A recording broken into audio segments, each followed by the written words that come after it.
Putain, ça fait longtemps là quand même. Hein. Ça fait un Putain, moment. ça fait combien de temps qu'on l'a pas vu cette bagnole, frérot? C'était en hiver, non? Et non, du tout, c'était. Ouais, c'était quoi? C'était il y a un.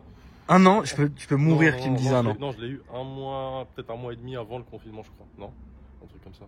Peut-être. Et en fait, ça a traîné parce que, bah, après, voilà, on va pas vous réexpliquer tout ça, en fait. C'est que les pièces, etc., parfois, tu sais, ça mettait 3 semaines à recevoir le truc. Ouais, Enfin, ouais. on recevait le truc, c'était pas le bon, donc on le renvoyait.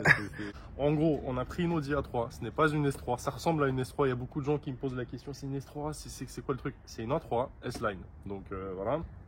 Sauf que c'est une A3 un peu bizarre, donc c'est un 2 litres. Donc turbo, essence. Qui de base faisait 220 chevaux. Voilà. Donc t'as doublé les chevaux. C'est insolent. Voilà. Donc on l'a fait chez Mehmet, PSR Performance. Donc bien sûr. Qui a fait un taf monstrueux.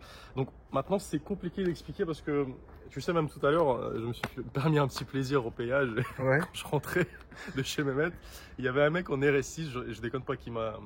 Tu l'as terminé? Non, je l'ai pas terminé, mais c'était, tu vois, c'était à peu près la même chose. Et du coup, on s'arrête, le mec il baisse la vitre et tout, il me fait, tu sais, au début il me fait genre, c'est quoi ton truc? Parce qu'il voit que c'est un truc bizarre, c'est incompréhensible, tu vois, c'est une A3 qui ressemble à une S3, tu vois, donc c'est un peu space. Mais c'est beau. C'est très beau. C'est très beau. C'est très beau, frérot. Et pareil, tu vois, par exemple, par rapport à Mehmet, en fait, on peut même pas expliquer c'est quoi le stage qu'on a fait, tu vois. C'est pas un stage 1, c'est pas un stage 3. Oui, en fait, ce que tu as fait, sur mesure, tu vois. Ce qui est très simple, c'est que tu as posé la voiture chez Mehmet, tu lui as dit, je te fais confiance, fais-toi un plaisir, ouais. Et il s'est fait plaisir. C'était ça. Donc la magie de Mehmet, que vous connaissez tous, les amis, a opéré sur cette voiture. Alors il y a eu quand même quelques petites modifs extérieures, quand même, qu'il faut pas non plus oublier. Notamment les jantes noires. Voilà, en fait les jantes de base c'était les jantes RS6, donc avec un liseré métallisé en fait sur les trucs. Ouais. Donc on les a passés en noir, donc full noir. Personnellement je préfère. Bah je préfère aussi. Ouais. Donc les étriers donc en rouge à l'arrière. Voilà. Et devant par contre là c'est très sérieux. Ouais, le freinage a été changé évidemment par contre. Tu regardes le disque. Ouais. Voilà. Le donc disque a été changé. Ça fait la taille d'une roue de Twingo. Voilà. Le disque. Non, mais là, ouais, t'as évidemment fait le freinage qui allait bien avec. Parce qu'en fait, que là, ça aurait pas été. Le freinage de base, c'était bien, tu vois, mais c'était pas suffisant. Enfin, c'était pas suffisant. Là, c'est pas possible. Là, il aurait. Là, je sentais que c'était pas. Les rétros, je les ai passés en noir. C'était du blanc. Ça, c'est pas, hein. Voilà. Ça, je l'ai repeint parce qu'il y avait 2-3 griffes dessus. Je sais pas. Enfin, je crois que c'était des éclats, des cailloux. La seule chose qui me reste à faire que j'ai pas encore fait, mais je pense que ça va être fait, c'est le déchromage. Le déchromage. Bon, ça saute pas trop aux yeux, mais en fait je préfère vraiment le faire et avoir un truc homogène noir blanc. Donc oui. Voilà. Ça, le petit logo S-Line, je sais pas si je le garde, si je le dégage. D'accord. Dites-nous dans les commentaires ce que vous en pensez. Est-ce que ça fait bizarre ou pas? À l'avant, qu'est-ce qu'on a fait à l'avant? Ouais. Donc la grille. Elle était c'était une couleur, enfin c'était d'origine en fait, oui. Du gris. C'était une espèce d'alu quoi. Ouais, c'est ça. Et donc du coup, on l'a mis en noir. Sinon. Elle a une belle gueule hein, comme ça. Hein. Ouais. Surtout là quand tu regardes comme ça. Ouais. De 3/4 avant. Franchement, elle a une très jolie gueule. Voilà. Puis bon, ça je vais pas vous expliquer. La base. Oui, non, mais de toute façon, là les vitres. Alors c'est très bizarre parce que généralement, donc pour ceux qui ne connaîtraient pas Nazar, ce qui serait étrange. Nazar, il a une chaîne de garage qui fait de la vitre teintée, même de la vitre teintée d'ailleurs maçonnique. Et donc du coup, c'est étrange parce que Nazar généralement ne met jamais les vitres teintées sur ses voitures. Bah, en fait, je t'explique, c'est comme, je sais pas, tu sais, il y a un moment donné où tout le temps, tu vois des voitures teintées, en fait, t'en as marre. Mais par contre, j'avoue que sur certaines voitures, surtout des voitures blanches ou noires comme la tienne. Oui. Ça ressort super bien. Tu vois, sur du blanc, ça fait un contraste de ouf parce que ça ressort bien. Et toi, ça fait Batman, tu vois. Elle aurait été grise, tu l'aurais pas fait? Je pense que je l'aurais fait, mais d'une autre couleur. Je l'aurais fait une teinte homogène, mais genre légère, tu vois. J'aurais pas mis un truc noir opaque. Ouais. Là, voilà, c'est du très foncé ce que j'ai mis, mais c'est top. Voilà. Et la petite surprise, évidemment, pour ceux qui ne connaissent pas, c'est la couleur de l'intérieur qui est absolument sublime. Après, il y en a qui aiment, il y en a qui aiment pas. Moi, ce que j'aime, c'est le fait que les sièges, c'est des sièges confort, tu vois. Oui. C'est pas des baquets, des trucs. Oui, c'est un pack confort qu'il y a sur la voiture, quoi. Tu fais de l'autoroute avec, t'es tranquille, tu sais que t'as pas le dos cassé. Voilà. C'est les sièges confort de chez Audi qui sont top du top. Le volant a été refait, frérot Non, du tout, c'est d'origine. Okay. Donc, ces coutures-là, c'est pas anodin, je les vois pas souvent, mais c'est joli. Voilà, et donc il y a le virtuel cockpit. Ouais. Avec le petit logo Quattro dessus. C'est vraiment un ouf. Bon, derrière, tu peux pas faire grand chose. Tu vois, c'est bon. Ouais, mais toi en plus, t'es grand, frérot, mais ouais, c'est un peu compliqué. Et au niveau, proprement dit, justement, de l'arrière, donc il y a eu un teintage des feux à l'arrière qui a été fait. Ça, pareil, en fait, moi je suis un peu bizarre dans le sens où je déteste les feux teintés. D'accord. Mais par contre, dessus, je l'ai fait parce que je me suis dit, ça ressort bien, en fait. Ça ressort bien. Maintenant, la seule question que je me pose, est-ce que c'est pas un peu trop? Parce que j'ai mis la teinte la plus foncée, ça fait un peu noir. Moi, je pense que c'est pas mal. Ouais, c'est pas mal. Moi, je pense que c'est pas mal du tout. Je pense que c'est pas mal du tout, honnêtement. Voilà, et après, oui, bien sûr, donc après l'échappement. Donc ça, on a peint, pareil, c'était en plastique, donc du coup, on a peint en noir brillant. On a mis l'échappement du Seine. Voilà. Par contre, tu sais, j'ai pas mis comment ils appellent ça, le craquement, tu sais, le pop. Ouais, le pop. T'as pas mis de pop. Le logo ici a été peint, évidemment, on le voit. Voilà, ça on l'a fait passer en noir. J'ai enlevé le logo A3. Ouais. T'as simplement laissé le Quattro. Ouais, non, mais sérieusement, en fait, elle est élégante cette caisse parce que ça saute pas aux yeux, mais d'un côté, quand votre regard est posé dessus, vous la regardez. Parce que, en fait, elle attire le regard, mais d'une manière élégante. Là, je trouve que tu as fait un projet qui est logique, en fait. Ça veut dire que tu t'es adapté à la voiture. T'as pas juste tout modifié. Donc, au niveau du moteur, là, quand on a tout ouvert, bon, évidemment, là, la boîte à air a changé. Ça se voit ici. Mais sinon, tout le reste ne saute pas réellement aux yeux. Et c'est justement ce que Nazar et Mehmet avaient comme projet, c'est-à-dire de faire quelque chose quand même de discret, même évidemment quand le capot est ouvert. Donc franchement, c'est une franche réussite et je suis pressé d'aller l'essayer. Vas-y, là t'es en S.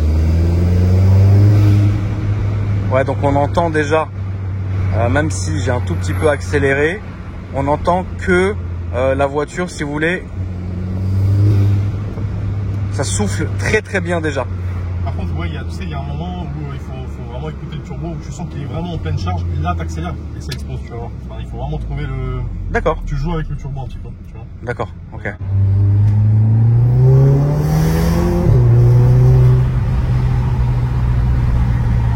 Alors en fait, c'est vrai qu'on sent la carte de rodage,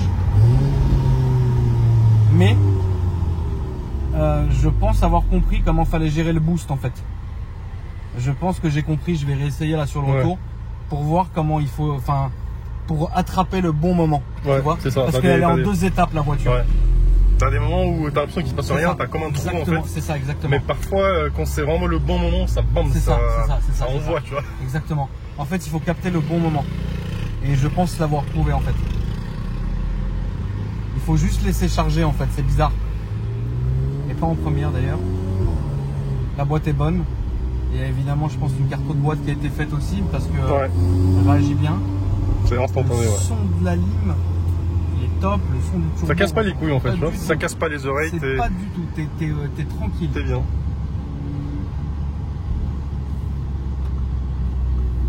Malheureusement, excusez-nous, vu l'heure, les amis, on est en pleine heure de pointe, c'est très compliqué, mais bon, on va essayer quand même de vous faire quelque chose, mais j'ai bon espoir comme d'habitude.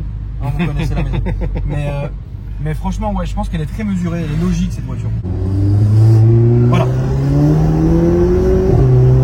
Voilà, c'était là. En fait, il y a un truc. Ouais, je vois très bien.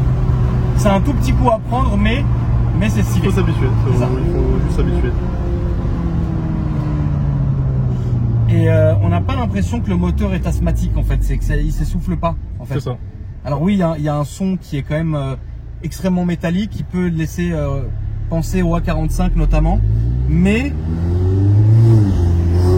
il s'essouffle pas en fait.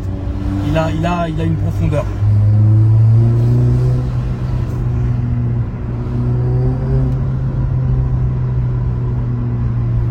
Moi j'aurais mis, je me serais permis un petit crackle quand même du Seigneur. Mais apparemment ça abîme le moteur. Il y en a qui disent que c'est pas bon. Voilà, pas en mettre un de malade quoi. Ouais. Mais ouais, franchement, la boîte est très très bonne. La carte de boîte est bonne et alors si je reste simplement en S, voir comment la voiture va se comporter en fait. C'est pas mal, tu vois. Et c'est ça qui est pas mal aussi. Parce que généralement voilà, si on est en boîte auto, c'est pour vraiment profiter justement à fond de la boîte auto et pas avoir ce truc de changer. Mais c'est quand même important de pouvoir aussi la gérer en séquentiel. Il y a deux effets et comme s'il y avait un, je sais pas si le mot est bien employé, mais un overboost. Ça veut dire qu'à un moment donné, ça se réveille d'un coup. Et ça, je trouve que c'est pas mal.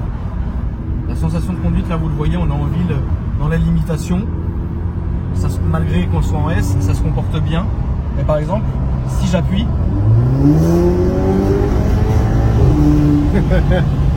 alors, ce qui est bien, c'est que déjà, elle part bien. Et de deux, la boîte ne te met pas un coup de pied. Et ça, c'est important. Ouais, c'est assez. Parce qu'elle laisse linéaire propre. C'est ça, c'est linéaire propre. Voilà. C'est propre et ça, je pense que ouais, c'est une bonne chose. C'est une bonne personne, frérot.